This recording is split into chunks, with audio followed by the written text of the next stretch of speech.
This is Mountaintop History, a podcast produced by the Thomas Jefferson Foundation at Monticello. Mountaintop History brings forward meaningful stories from this historic home and plantation, from the past and from the present. My name is Kyle Chattleton. And I'm Olivia Brown. Thank you for joining us. We hope you'll learn something new. The fire began in the chimney, as one family member recalled. It was a windy spring day in central Virginia. The year was 1819. According to Thomas Jefferson, there were other fires that day. Many houses burnt, he wrote to John Barnes. Farms laid bare by the destruction of their enclosures. Whole herds of hogs in the forest burnt up, and 3 or 4 lives within my own knowledge lost by suffocation, becoming surrounded by the fire.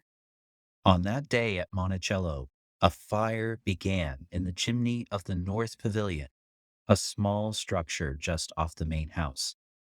The wind blew very hard, wrote Elizabeth Trist, causing the small man-made flame in the fireplace to grow and grow until it began to consume the pavilion. As it spread across the room, family members rushed in, trying to save important papers. The fire threatened to destroy much more than this small structure. The North Pavilion was connected to a wooden terrace with stables and workspaces underneath. At the other end stood the Monticello mansion. All of it could go up in smoke if action was not quickly taken. As the wind whirled and the blaze grew larger and larger, those on the mountaintop, enslaved and free, even the 76-year-old Jefferson, made a desperate effort to stop the fire in its tracks. It was a chaotic scene. Elizabeth Trist described papers flying about the level of the terrace. Another witness reported that the South Pavilion almost caught fire as well, and that Jefferson had fallen down among the boards, rubbed the skin off of one of his shins. Just below the terrace was the snow house, as Thomas Jefferson called it, filled with snow and ice.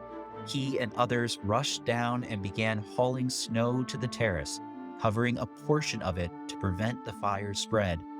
Our snow house, he wrote, enabled us so far to cover with snow the adjacent terrace which connected it with the main building as to prevent its affecting that. Their efforts were successful. The fire was stopped, and it only destroyed part of the North Pavilion.